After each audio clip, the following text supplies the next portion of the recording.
welcome back to the Mommy Meetup podcast and channel. I am Dana Ryan, Miss Dana Ryan, and I am here with Amy from Dreamflight 6000. Diana, being Mommy Miss Style, she is not here with us tonight. She is traveling, but we are here in episode 39, and we are bringing you an interview today. We are speaking with Cas, or Cassandra, from Organized ClutterBug. So would you like to go ahead and say hello to everybody, Cas? Hi, thanks so much for having me. I'm excited. Absolutely. Thanks for being here. We are going to ask you a few questions about your YouTube channel. Cas has 2 channels, actually, and both of her channels combined have over 13 million channel views. She has over 70,000 subscribers. She's been a YouTuber for, I think, over 5 years now, Cas. You can correct me on that if I'm wrong. But we're going to ask her some questions about her YouTube journey, how she's gotten to where she's at, maybe some of the mistakes she's made. But the first question we want to get right into this. We want to ask you how you got started on YouTube and maybe when you began. Sure. I was a stay-at-home mom, and I was passionate about transforming my home from chaos to organization. Nobody wanted to hear me talk about it anymore, though. I think my friends and family were like, please stop talking about the drawers that you're organizing. So I decided, to pick up a camera and just video it. I wanted to share my excitement with the world, and I didn't know if anyone would watch, but I just picked up a camera and made a terrible, shaky, horrible video, and I uploaded it to YouTube. And the rest is sort of history. I loved it, and I had a huge response even from the first video, people saying, I find it inspiring and we want to see more. So you knew about YouTube then. Did you watch people that you were watching prior to that? I did. I'm a really visual learner, so I like watching YouTube to learn how to do things. I like having someone, show me tutorials as opposed to just reading about it. I just absorb information better when I'm watching someone do it and have them explain it to me. So I'm a huge fan of YouTube for that reason. It's like my YouTube university. I learned so much from everyone on the YouTube community. Were you nervous with that first video that you put up, or did you just kind of slap it up there and just kept going? Yeah, I just slapped it up there. I mean, when I video, I don't think of me doing it, to the world, because I just think of me doing it to the camera. So I wasn't nervous because I wasn't sure anyone would even be watching, to be honest. So what was it? What was your first video? It was doing my closet on a dime. So I got some dish pans from the dollar store. And we didn't have a dresser at the time, and it was a really tiny house, so I just got some dollar store dish pans and some labels and organized my closet. And that was it. That was my first video. That's awesome. Looking back at it, it's terrible. It's such a terrible video, but I don't think, the quality matters as much as the content in the YouTube community. That's changing a little bit lately, but I find people still are just looking to be inspired and educated, and that's still what it's all about. Is your first video still public? Do you have all of those still out there, or did you make some of them private? They are all still there, and they're on the Malato 79, the old channel, and it's so embarrassing.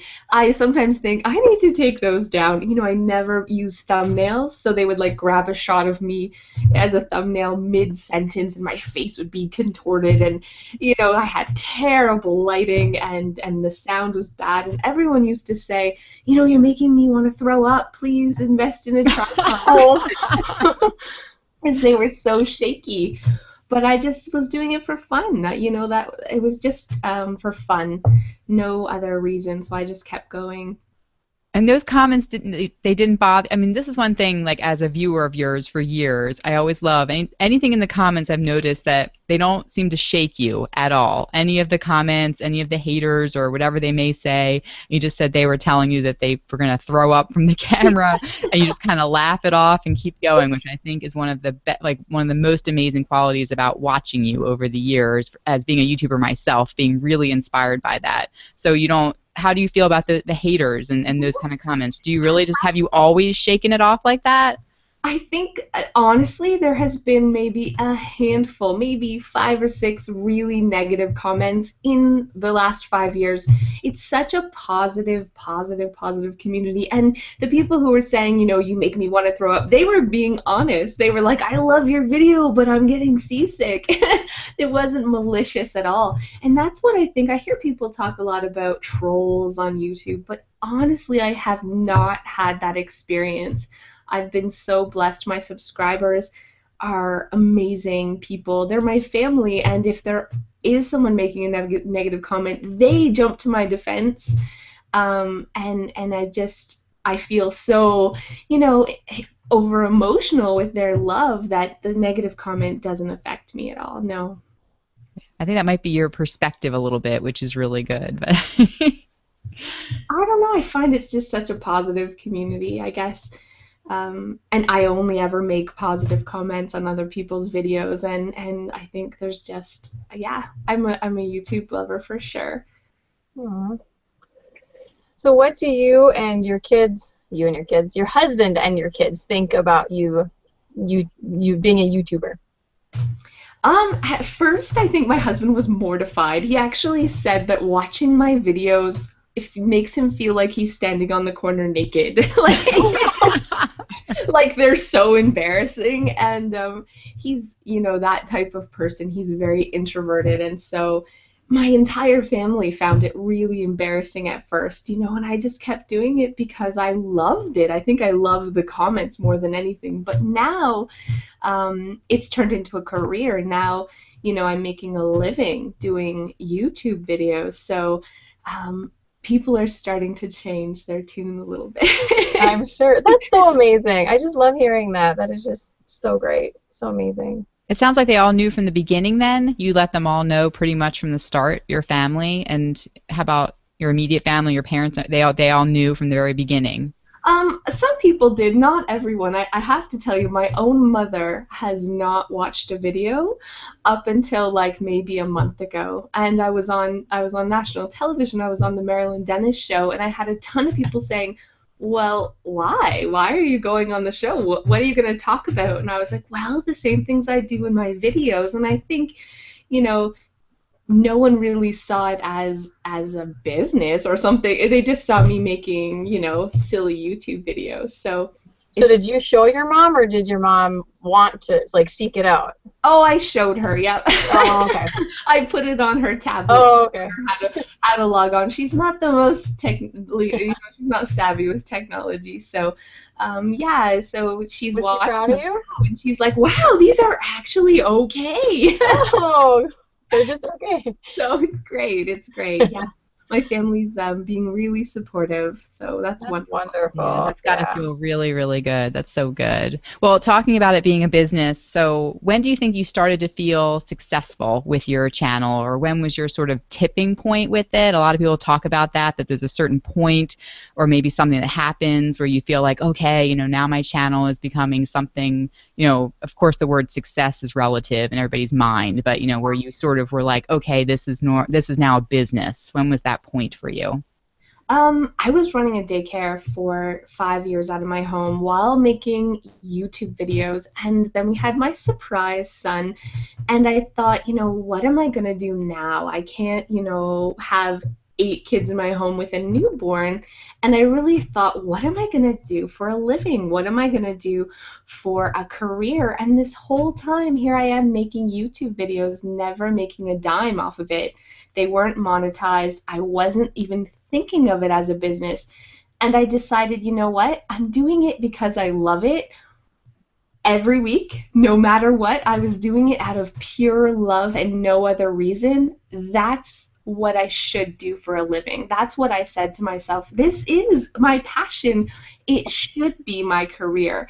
And I think it was making that mental change. Just, I'm a YouTuber.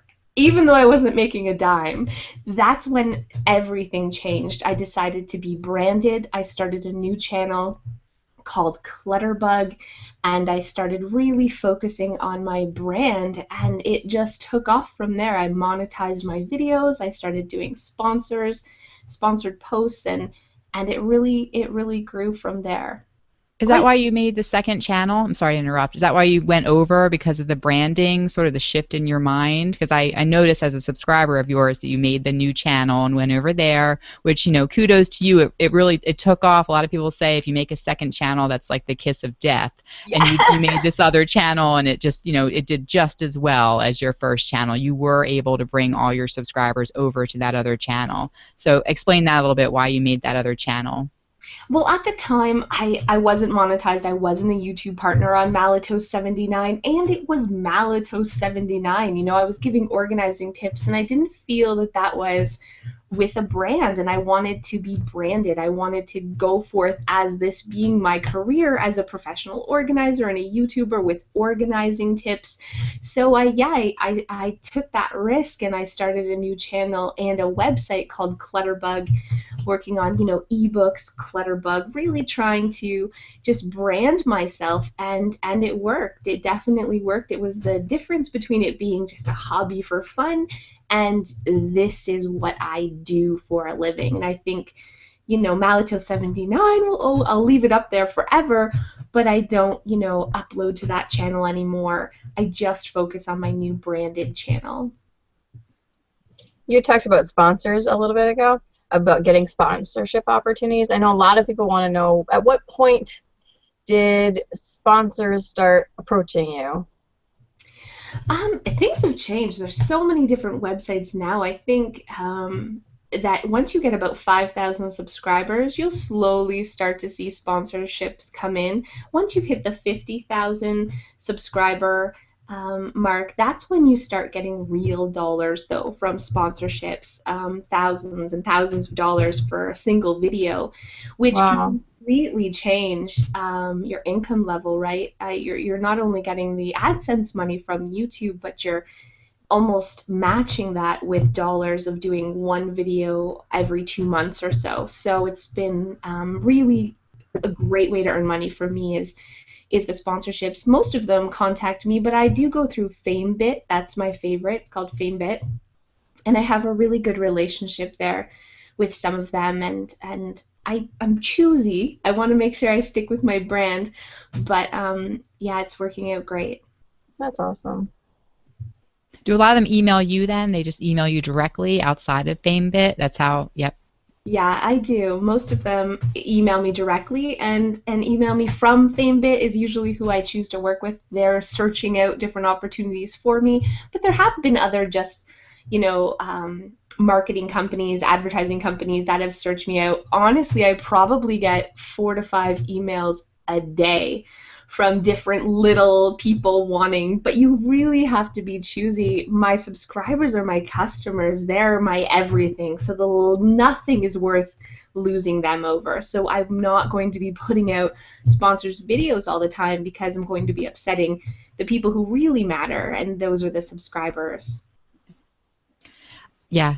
So there's a big debate about be in a network or not be in a network. Are you in a network? Will you let us know if you are or aren't? Yes, I am not in a network at all, and I am terrified to join. I don't know. Me too. I don't know. I think if I had just started out, it might have been beneficial, but they take, you know, 20, 30 or more % of your AdSense. I just can't justify giving them that without knowing exactly what they're going to give me in return, have it in writing, and for me to be able to say you're not doing it and know that I can cut the ties with them at any moment. And all the ones I found have required contracts, or it's just, you know, it's not worth me taking the risk. So no, I'm not, but probably because I'm a chicken, to be honest. Yeah, I'm not either. It's just been that loss of control that I haven't really wanted to sign on for that. It bothers me. So yeah. So being on YouTube for so long, do you have like a core group of friends or like an organization group that you kind of have met over the years? Yeah, I have a core group of friends, and we're not, you know, a structured. I know you guys have this amazing group, and it's on Facebook, and it's not like that at all. It's just a group of us moms who kind of, not even all of us are moms, but a group of us YouTubers who love organization and we love home and decorating, and we sort of started doing collaborations together. And if you look at my subscribers, they subscribe to them as well. So we all sort of share the same subscriber pool. Do It on a Dime is one that I was really close with, and Nikki, and they have taken off. They're kicking my butt. They're doing so amazing, and I'm so proud of them. And I think that's one of the coolest things about YouTube is there's not a competition. I mean, we all rise together, especially when we're doing collaborations. It's not that, you know, they're taking subscribers from me or I'm taking from them. We're all sharing together.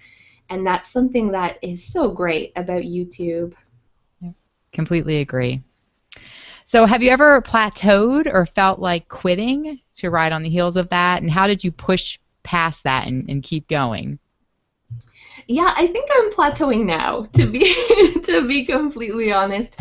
You run out of ideas and you run out of, you know, steam to keep going all the time and keep it fresh, and there's so many great channels out there that I can't help but feel, you know, like I don't compare, I can't compete, so why am I bothering? I think all YouTubers struggle with that all the time, and I'm going through that at this moment, and I think my love for it is what keeps me going. So, you know, if I lost all the revenue tomorrow and it no longer was making money, I'd still do it. I could never give it up. It's just, you know, they're my family. I wake up every morning and I check my emails and I check my messages, you know, and my comments, and that to me is what keeps me going for sure. Yeah, I know Amy and I, we feel the same. I feel like it's in your blood, YouTube. It just gets in there, and you either are, you know, so into it that you think about it night and day, and like there's no way I could ever part with it. Like I just feel so passionate about it. I know what you're saying. Yeah, it's either within you or it's not. And sometimes I think that does make a big difference during those times.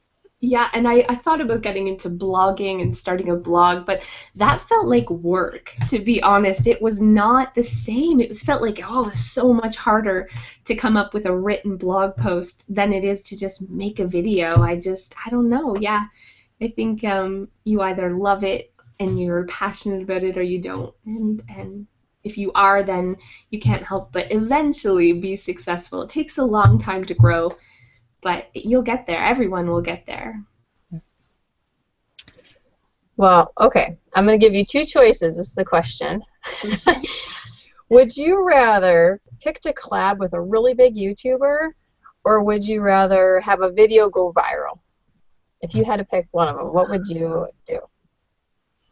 I would rather have a collab with a really big YouTuber. Because, you know, I think that gives you the opportunity to also have it go viral, right? You're getting both, and maybe you could establish a relationship with that YouTuber, and the knowledge you would gain from them would be so much more than just having a viral video. So absolutely, and there's people out there that I'm just like, oh, I love you, and notice me, and they're not yet, but someday. Oh. That's how I felt when you did the collab with me, Cass. I just want to say that. Oh, I'm no one, but there are. So Cass and I just did a collab. It just went up yesterday, actually. It's our wrapping paper station, and I'll link it up down below. But we did a collab together, and I felt that way I was so excited just because I've been watching you for so long, and I was like, she doesn't even know who I am. And then it's so exciting to do that with you. So it was really great. A highlight for me, for sure. You're amazing, and you know, you have so many balls in the air at one time, and you're so organized. Well, it was an honor. It was an honor, really, to do that with you. So thank you. Sweet. Thank you. No, you know, I'm just a mom, and I think it's the time put in. That's the secret to YouTube. There's some people out there who have had success right away, but I think if you look at the really strong channels, it's just they're chugging away, and it's time. It's a slow-growing business for sure. Yeah. All right, well, what advice would you give yourself back when you first started on YouTube? So you're starting out with your shaky video. So what would you tell yourself if you went back in time at the start of your whole journey? Maybe some mistakes you made along the way that you want to share so the rest of us don't make them, or what would you tell yourself when you were first starting out? I would tell myself to invest in a tripod. I definitely don't think you should spend a lot of money on equipment and things like that, but a tripod is really, really necessary. And lighting, I think whether you're in front of a window or, I've invested in like an umbrella light sort of thing, it really makes a really big difference, and understanding how the light goes can totally change the quality of your video. I don't have an expensive camera. I just have a little point and shoot regular old camera, but I noticed a huge change in my video quality when I addressed the lighting. And I mean, for under $40, I just got a light and an umbrella, and it completely changed the quality of my videos. So I want to know what lighting you have. Yeah, tell us your equipment. Tell us what camera you have. Show you, I guess. Okay. Yes, show us. Oh, you see this umbrella? Oh, yeah. So, say it too for the podcast listeners. So what I have is like a tripod, a little tripod with a big, powerful, I think it's 1,000-watt light bulb, and a white umbrella to filter the light. So it's like a modeling light, and what it does is kind of gets rid of your wrinkles a little bit there, and it just illuminates your face. It brightens your face, or whatever it is that you're videoing. I have a very dark house, so and when you're videoing, of course, you probably noticed it even looks darker, right? And the higher you turn up your ISO to try to compensate for that darkness, the blurrier your videos are. So having good lighting is so important. It really just, the camera washes you out and washes out what you're videoing. So I've got 2 of those that I use. Really inexpensive, just purchase. So 2 of them, and it cures the darkness of your house?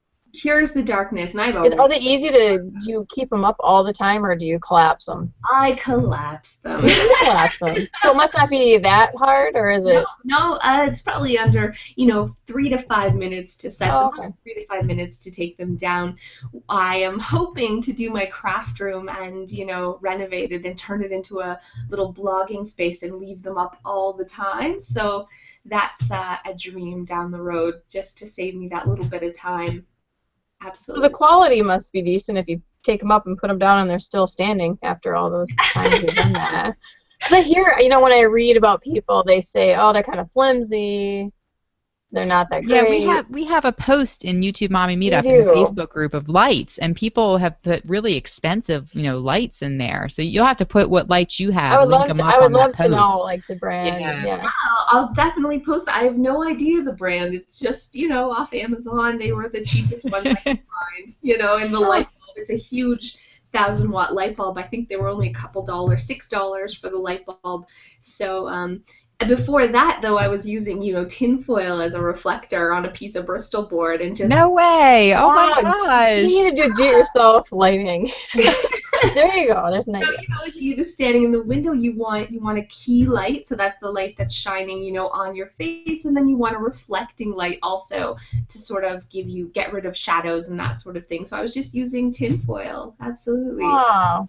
You don't need to spend a lot. Well, I'll never look at Pledge the same again after your video. I'm a Pledge user. I've used Pledge my whole life, but now every time I pick up the Pledge, I'm like, oh, I could do my fridge with this. Yeah. Well, what camera do you have? Everybody always wants to know what camera do you have, so let us know. I saw you had it there. Yes, I have a Sony. It's I don't know. It's a crappy one. How's that? It's not an expensive high-end camera at all. It's just a point and shoot, and it's on the fritz. Let me just tell you. So the audio is starting to go all the time. I can no longer upload by plugging in. I have to take out the card and plug it in. So I'm not working with expensive equipment here at all. Well, that just shows that you don't need fancy equipment to be successful. That's great.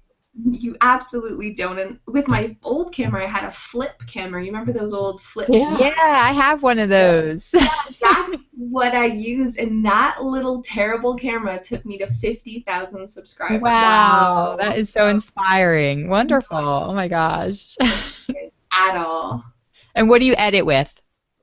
Right now I'm using iMovie. It came free with my Mac.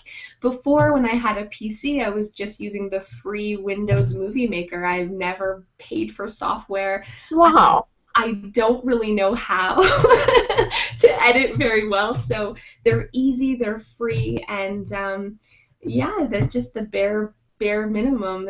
But they look okay, I think. They do, yeah. So yeah, that's what I use. Do you guys use really fancy video editing?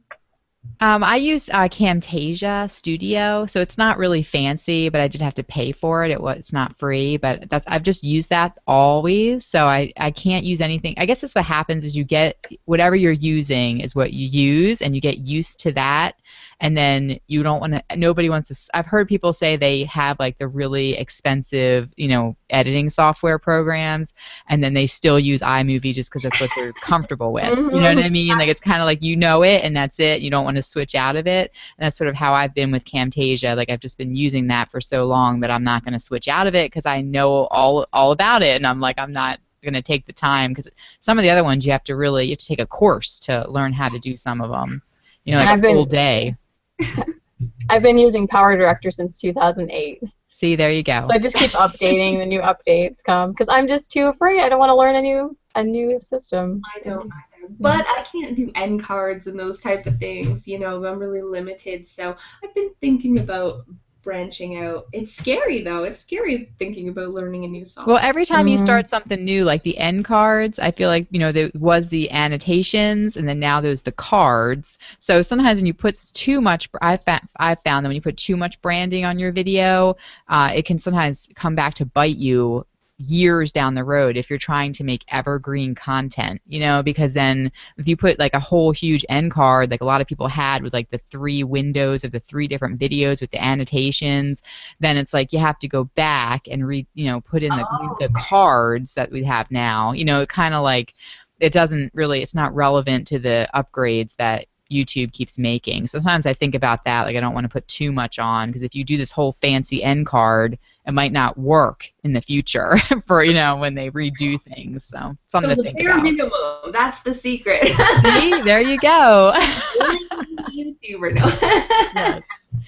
Yeah. What is your one tip that you would give somebody who's starting on YouTube? Like today, they have a brand new channel that they're not sure what to do, but they want to be, they want to be successful. What would you say is your one tip for them? I would say just be yourself. Just be true to yourself. And I think the secret sauce for YouTube is to, inspire, educate, and entertain. And if you can make a video that does all of those 3 things, whatever it is about, I think it's going to be successful. So I try to leave my subscribers, with a little tip that maybe will make their life easier, but I try to also, entertain them and hopefully inspire them to, maybe create their own YouTube channel or get inspired to organize their home. So I think those 3 things, whatever it is that you're vlogging about, if you try to, think about those 3 things in some small way, your subscribers will love the video. Perfect.